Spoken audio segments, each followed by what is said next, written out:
I had been thinking about her for 6 weeks, about what she did for me, you know.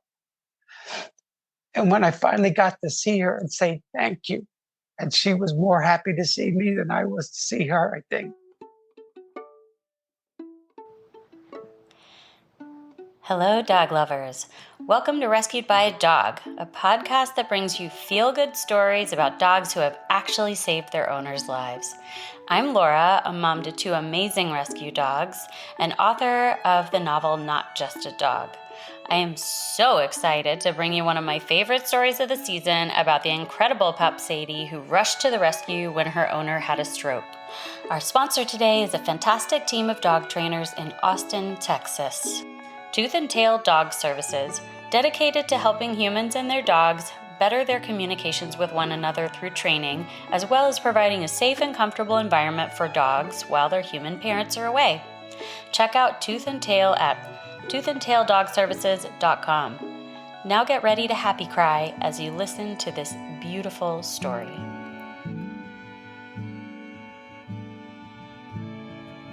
Hi, Brian. Hi, how are you? I'm good. Thank you for joining me. Oh, you're very welcome. I'm very happy to do it. And how is Sadie? She's good. She's sleeping over here in her bed. Why don't you tell us who Sadie is? How did you find Sadie and what does she look like? Well, I had been under quarantine because of COVID, because I'm at elevated risk for COVID. Okay. So I had been spending a great deal of time at home alone and bored out of my mind. And I had been thinking about rescuing a dog for quite a long time. Since I had to put the last dog I had down, I thought about getting another one, but it was too soon and I needed to wait. But then during COVID, spending so much time at home alone, I thought I have the love in my heart and I have the space in my house to give. So let me see if I can find a dog to rescue from a shelter. Oh. So I was searching online and I had registered with a couple of sites in September Of 2020? of 2020. And some friends were also looking out for me. And a friend of mine sent me a picture of Sadie, and I thought she was gorgeous. So I called the shelter, and they said, I don't know because she's not good with men. But if you want, you can come over and we can have an introduction and see if she takes to you. So we had the introduction, and within 10 minutes, she was already playing fetch with me. Oh, how sweet. And they said, looks like we may have found a match. I just got a chill. I love stories like that. And within a half hour, she was jumping in the back seat of my car and we were on our way home. I looked in the rearview mirror and I said, my God, she's a big dog. How much does she weigh? 104 pounds. Oh, she's really big. Yes, she's very big. And I thought, this is a big dog and I don't know her. What if she attacks me from the back seat? But she didn't. And when I got home, I stopped at the pet store first because I had nothing. I had to buy food, I had to buy a bowl, I had to buy everything. So I stopped, and when we got home, I was trying to take a few pictures of her to share on, with some friends. And as I was trying to take the picture, she came walking up and she jumped up. And she's big enough that she put both her paws on my shoulders. Oh. And she looked me in the face, and the expression on her face was, thank you for taking me out of there. It was undeniably a thank you. I'm so happy to be with you. And so I fell in love with her at that very moment.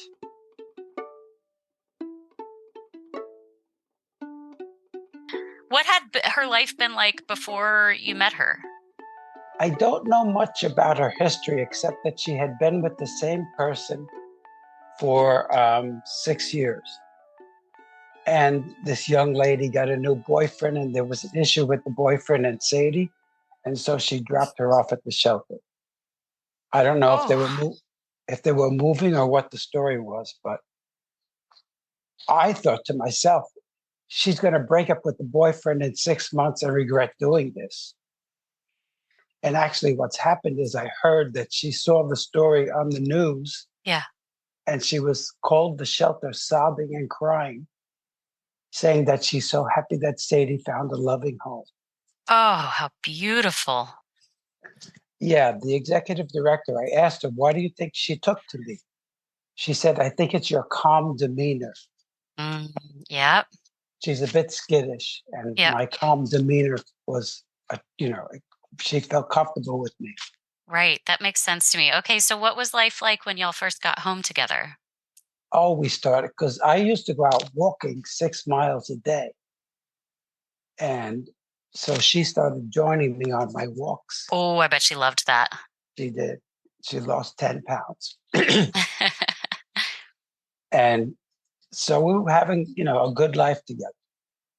And until one fateful night in January of 2021, I had COVID in December for the second time.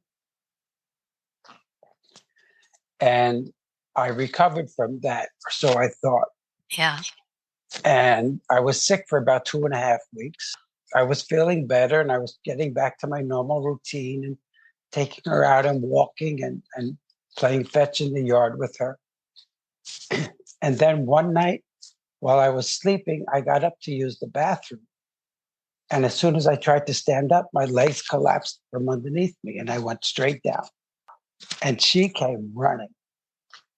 I don't think it was on the floor for 3 seconds before she was there.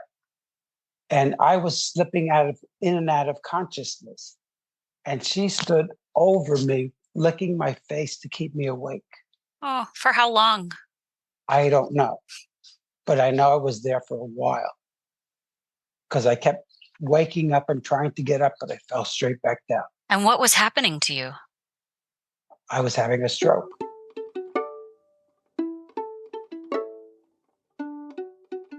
She stayed there and she was licking my face. And the longer I stayed on the floor, the more distraught she was getting. And I was laying there and she was standing with her face right in my face. And I reached up to comfort her, to say it's okay, because the longer I laid there, the more distraught she got. Yeah. So I was petting her. And as my hand passed across her collar, I thought maybe I could use her as a counterweight to pull myself up. And as soon as I grabbed onto her collar, she just started pulling back Oh, because my cell phone was on the other side of the room on the dresser. But I encouraged her, yes, baby, keep going, keep going. And she kept pulling. She pulled me out I was stuck between my bed and the wall. It's about a 3 feet space. She pulled me around to the bottom of the bed, around the corner, and over to my dresser. But she was strong enough to do it and determined enough. wow. So I was scared because if I have the police come, they're going to have to break down my door. And I didn't want to traumatize her. I had only had her for a few months. Right. So I have a cousin that lives not too far away. I called her and she came. And I said to her, I think I'm having a stroke. Can you come and take me to the hospital? And she did. And they kept me in the hospital. And my brother and my sister-in-law came from Queens and picked her up and took her back to Queens with them. Yeah. My brother was afraid of her. And when I first got her, he said, "You're crazy. I wouldn't get that dog." And then when I went into the hospital, he and his wife took her. And as she stayed with them, they became very attached to her. And I was doing some FaceTime with her, they would take their phone and I would be able to do FaceTime with her. And my brother kept raving about what a good dog she is and how much he likes her. And I had to remind him, Tom, she's my dog. When I get out of here, she's coming home with me.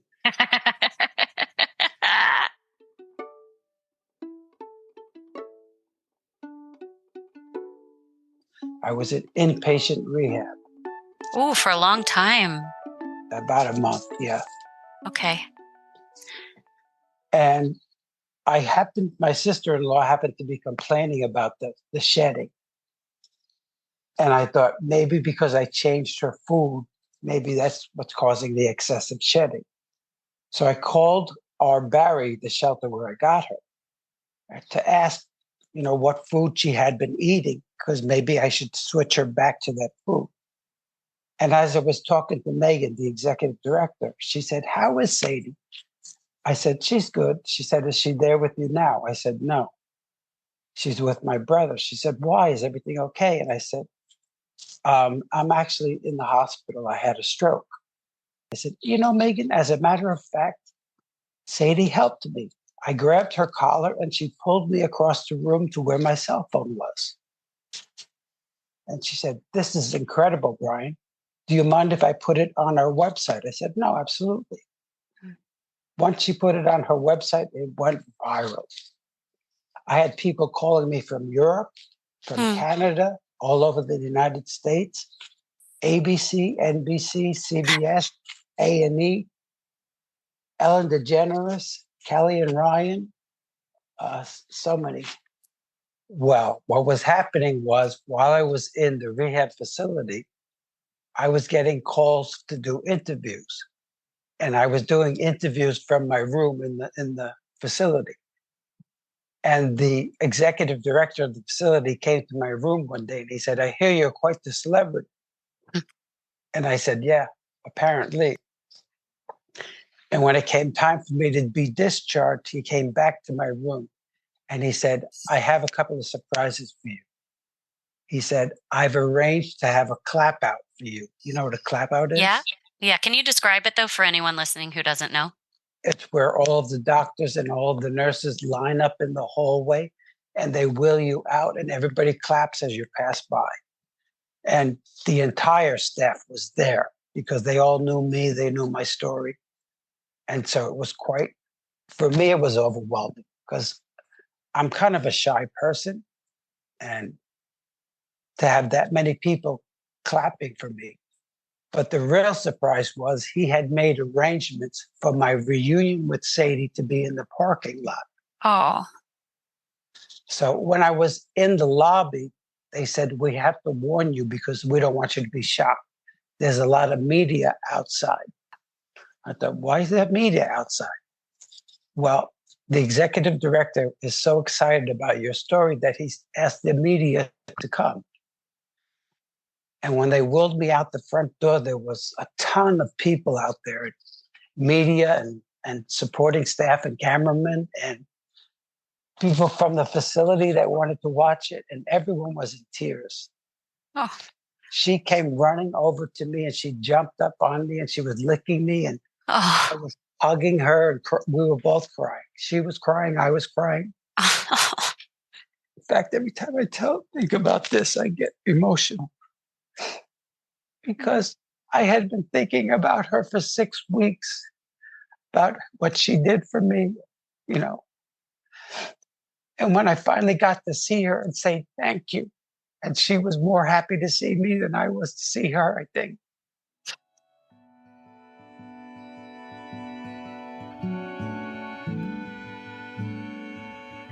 What was it like when you got home with her then? Oh, the first night when I was in bed, she jumped up on the bed to sleep with me. And I thought, "Oh no, we don't sleep in my bed." But then I thought, we've both been through a traumatic experience. So, okay. Yeah. So she stayed on the bed. She laid next to me and she laid there watching. And when I went to get up to use the bathroom, she came walking over. She put her front paws on the left side of me, her hind paws on the right side, and she laid down on my chest so I couldn't get up. Almost as if to say, "We're not going to go through this again." Oh. And I kept saying, "Sadie, I have to use the bathroom. You got to let me up." She wouldn't let me up. Finally, I got her to get off of me. And when I got up, she followed me every step of the way. She stood waiting for me in the bathroom and she walked me back to bed. And then the next morning, when I was going down the stairs, she started to walk step by step with me down the stairs, looking up at me like, "You okay? You okay? Are you okay?" And I thought, this dog is amazing. And she continued to be very protective of me. And she still is. Does she follow you around still? Yeah.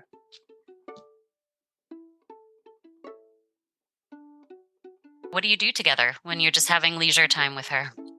I take her in my yard and we play fetch. She loves to play fetch until she's exhausted. Right, Sadie? Come on, come on.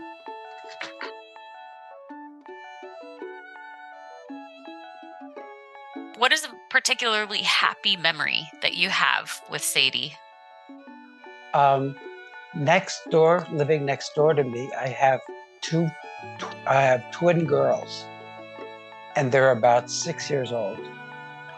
And they kept looking at her from a distance, and they would speak to me with her when I played fetch with her in the yard. They would speak to me from the window. And then one day they said, we were out front, they said, "Can we meet Sadie?" And I said, "You have to ask your mommy first and get permission." So they did. She said yes. So they were very scared to come over, and I taught them how to approach her slowly. And the next thing I know, they were both hugging her and kissing her, saying, "She needs a nickname. We're going to give her a nickname." And they nicknamed her Angel. And I said, "Why did you name her Angel?" "Because she's an angel. She's very sweet, and we love her." Now they ring my doorbell. And Sadie knows that they're at the door, and she loves them. And I go outside with them, and they hug her and kiss her, and they put little crowns on her, and tiaras rather. And they buy her little bows and things. It's the cutest thing. It's so sweet, especially for a dog that you were worried at first might have difficulty meeting new people. Apparently, she's just happy. I think she feeds off of my reaction to people, because if I'm okay with the person, she's okay. Right. She's smart then. She's very smart. What does she do that's particularly smart? Is there something she does that makes you, aside from saving your life, obviously? One day, she has these stuffed animals, and they started to stink. So I put them in the washer, and I was eating dinner, and she sat there looking at me, and I was like, "What's wrong?" And she just sat there looking, and I said, "Oh, your babies! I forgot them in the washer." As soon as I said baby, she ran to the top of the basement stairs, and she followed me down the stairs. She got down before I did. Yeah. And she ran straight to the dryer, and she Oh, wow. stood there looking at it. I know they're in there. I was like, I opened the door, and she reached in, and she was like a mother, checking over her babies. And she, one by one, pulled them out of the dryer, and then she carried them upstairs. Oh, cute. I was like, how did she know that these things were in the dryer? She didn't see you put them in there? No. Wow. I guess smell, but then you had washed them. So that's amazing. Yeah.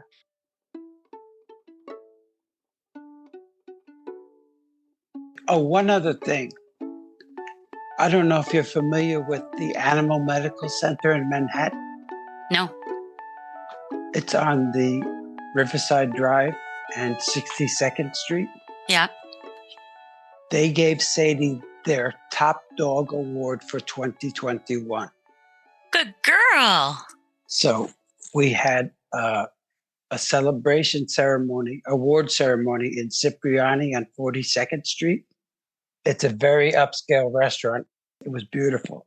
They sent the limousine to pick us up. She got to go to Cipriani? Yes. And I'm guessing dogs don't usually get to go to Cipriani.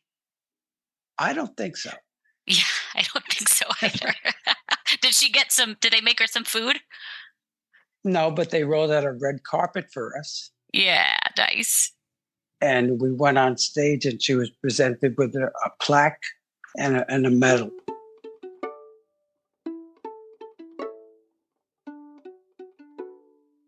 If Sadie could understand English, what would you like to say to her? I would like to thank her for everything that she's done for me. She has brought vitality back into my life. She's brought happiness back into my life. She saved my life. And she's the best companion I could expect.